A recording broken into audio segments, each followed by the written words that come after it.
jure. Je le jure de dire la vérité, rien que la vérité. Le tribunal prend acte de votre prestation de serment et vous informe également que le faux témoignage à la barre de ce tribunal est un délit qui est prévu et puni par la loi guinéenne.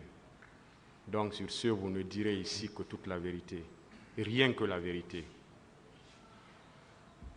Monsieur Sanou, alors dites au tribunal tout ce que vous savez sur les événements du 28 septembre. Merci, Monsieur le Président.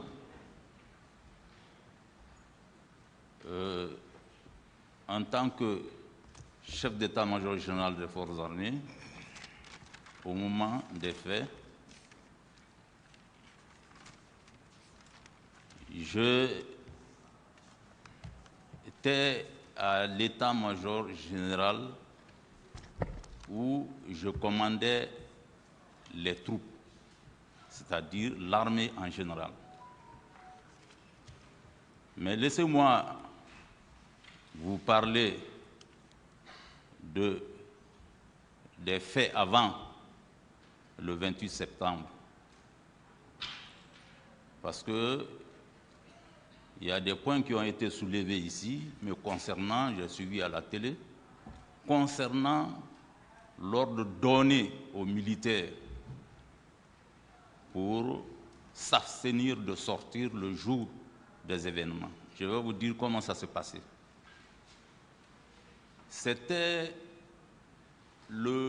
entre le 25 et le 26. Chaque fois que je termine de travailler dans mon bureau, s'abstenir de sortir le jour des événements. Je vais vous dire comment ça s'est passé. C'était entre le 25 et le 26. Chaque fois que je termine de travailler dans mon bureau au camp Samori, je venais à la présidence au camp Alpha pour rendre compte au ministre de la Défense. Je le ferai tous les jours.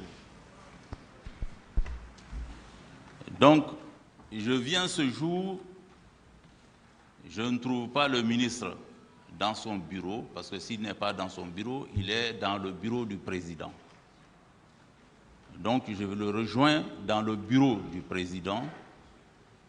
Je l'ai trouvé en train de parler avec le président. Dès que j'ai pris place, Monsieur le Président a dit, il y a trop de murmures. Les gens là, ils veulent sortir. Je ne veux voir aucun militaire. Je ne veux voir aucun militaire si les gens là organisent leur meeting, parce que je connais les militaires guinéens. Il a dit à la présence de Monsieur le ministre de la Défense nationale, il y avait d'autres personnes dans le bureau, mais je ne me rappelle pas de tout ce qui était là-bas. Donc, il l'a dit, il a insisté là-dessus, et il a pris le ministre à témoin. Et le ministre m'a réitéré la même chose. Tu as entendu? Donc, le quartier reste consigné. Il a dit, c'est bien pris. On est resté, après je suis sorti avec le ministre, on est parti dans le bureau du ministre. Parce que nous, on passait toujours par le ministre de la Défense pour accéder au président. Les comptes rendus, même si on veut rendre visite au président, on venait, les autres chefs d'état-major peuvent témoigner, et d'autres aussi, on venait toujours vers le ministre de la Défense pour accéder au président. Les comptes rendus aussi, on passait par le ministre de la Défense. Donc, c'est resté en mémoire. Après, ils ont voyagé sur l'Abbé. Donc, dans les radios, dans les journaux, dans les réseaux, tout le monde entendait les murmures, les informations sur l'organisation de l'opposition. Mais monsieur le ministre, comme vous avez dit, monsieur le président, comme on est venu pour manifester la vérité, rien que la vérité, moi, personnellement, parce qu'il faut parler de soi-même, je n'étais pas convaincu que ce meeting allait avoir lieu. Pourquoi? Parce que les leaders politiques étaient tout le temps avec le président. Des fois même quand nous, on venait, quand on vient à la présidence, on a un compte à rendre, on vient avec le ministre de la Défense, le ministre rentrait et nous, on restait à la porte. On apprenait qu'il est avec tel leader ou tel leader. Donc, il n'y a pas ce leader qui ne passait pas à la présidence. Pour nous, les relations qui existent entre lui et ses opposants, c'est un monsieur qui pouvait, le président pouvait les convaincre pour surseoir à ce problème de meeting. Donc c'est pourquoi on n'était pas trop sûr. C'est ainsi que la veille, le 26, j'ai passé le communiqué à tous les chefs d'état-major, aux commandants des grandes unités. Quand je parle des grandes unités, c'est le bataillon du Génie, le bataillon de Kamayenne, le camp Samori, le camp Alpha Yaya, plus les chefs d'état-major, le directeur national de la police et le directeur national de la douane, de se retrouver au camp Alpha Yaya parce que j'ai un message à passer. Donc les gens sont venus. Effectivement, c'était à 10 heures qu'on s'est retrouvés. J'ai passé le message. Le quartier reste consigné. Je ne veux voir aucun militaire dans la rue. Si le meeting a lieu, seule la police et la gendarmerie sont habilités pour le maintien d'ordre. Tout le reste, quartier consigné, les armes au faisceau. Et vous me rendez compte. Je les ai laissés aussitôt d'aller dans leurs unités et faire le rassemblement général, passer le message aux militaires et me rendre compte. Moi, j'ai replié. Ce retrouvail n'a même pas fait plus de 10 minutes. À peu près 15 comme ça, 20 minutes. Hein. J'ai laissé tout le monde partir. Et effectivement, arrivés dans leurs unités, ils ont appelé le rassemblement et ils ont passé le message et on m'a appelé pour me dire que le message est passé. Donc, il y a des unités qui ont consigné même ce jour. Les militaires ont passé la nuit là-bas. Ils ont dit que personne ne rentre à la maison. On peut vérifier. Ces personnes qui commandaient ces unités, ils sont vivants encore. Ils m'ont passé le message qu'ils ont fait le rassemblement, que les armes sont au faisceau. J'ai dit d'accord. Donc ce jour, le 28 septembre, moi, dès 7 heures, j'étais au bureau, au camp Samori.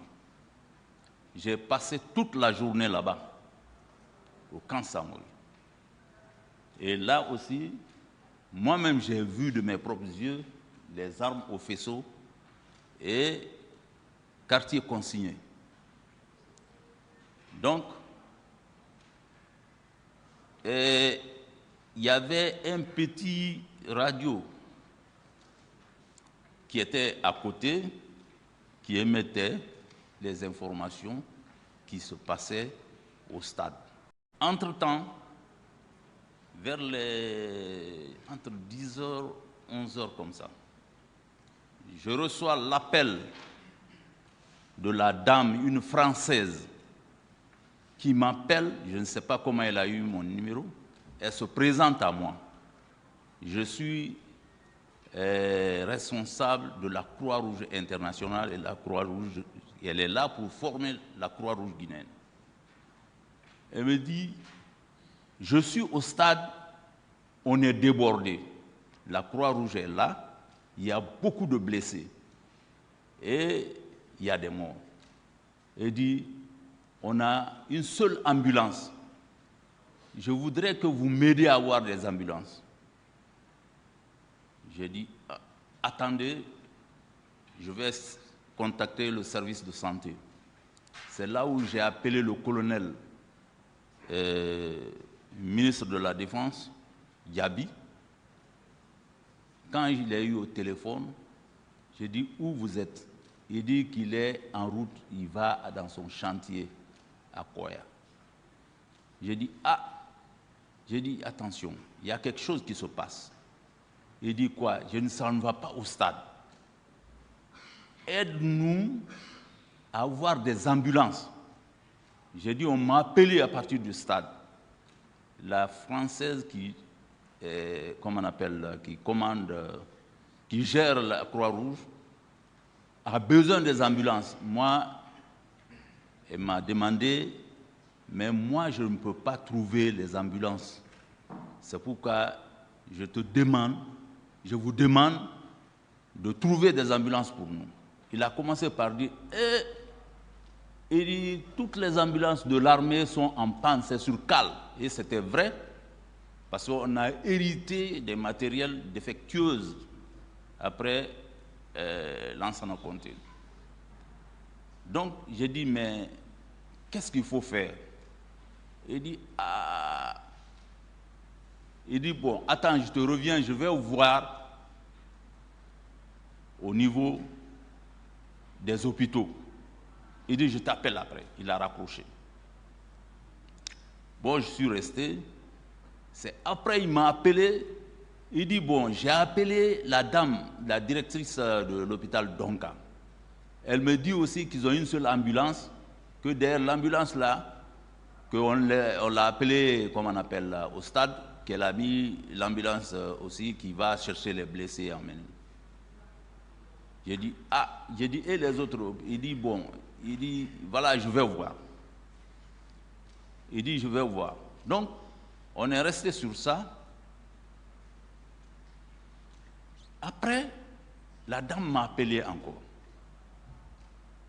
J'ai dit, vous avez trouvé des ambulances? Parce que le ministre me dit qu'il y a une ambulance de Donka qu'elle a envoyée, que l'hôpital a envoyée.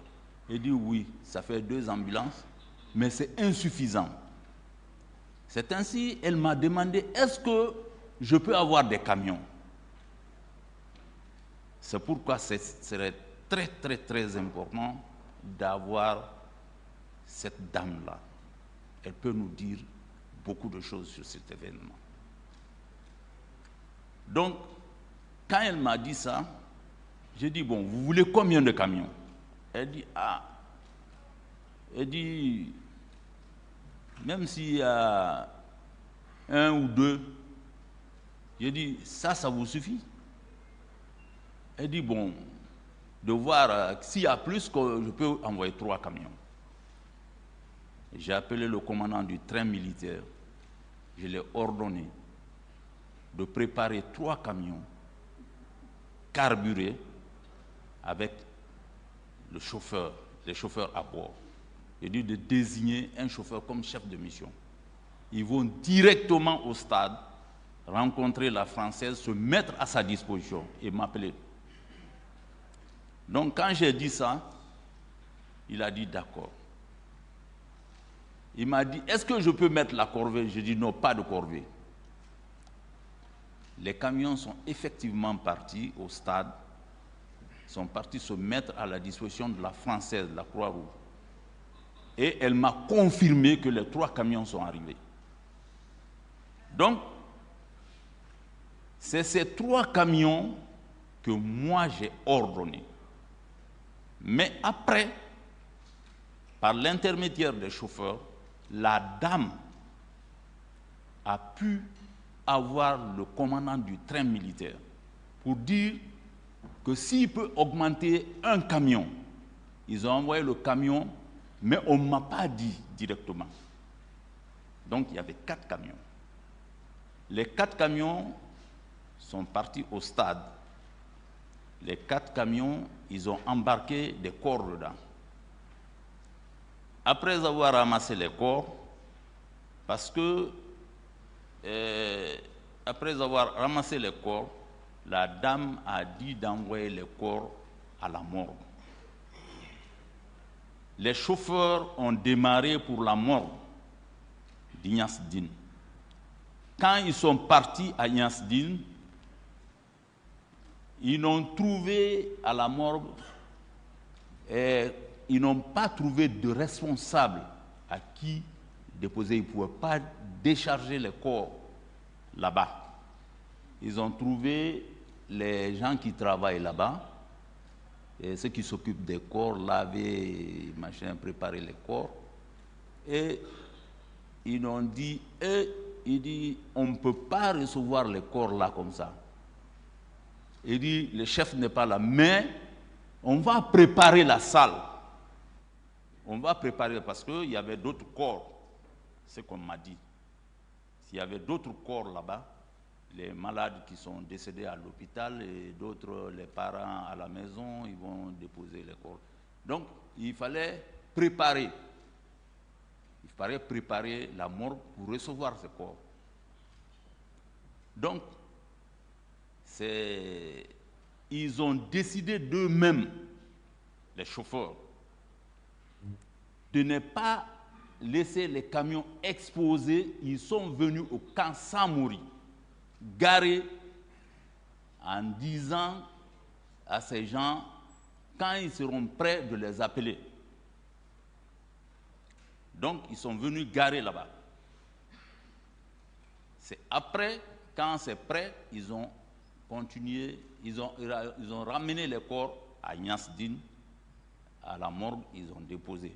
Mais en partant maintenant à Ignace Dine, comment on appelle, je veux dire, en partant à Ignace Dine, je ne sais pas comment on les a informés de revenir. Ça, je ne sais pas. Ça, les informations là, je les ai eues comment? C'est après, j'ai appris dans les radios qu'on a enlevé les corps. J'ai convoqué les chauffeurs et le commandant du train. Je les ai demandé. Ils m'ont dit, il y a 155 corps que la dame a embarqués dans les 3 camions qui sont venus avec Ignace Dine. Et c'est les 155 qui sont venus au camp Samori. Les 155, quand ils sont partis, ils sont repartis, c'est les 155, ils ont déposé là-bas, à la morgue. Après tout ça, les camions sont revenus au camp, garé au parc du train militaire. Parce que j'ai vérifié après, à travers le commandant, si les camions sont rentrés. Ça, c'était vers les bandes de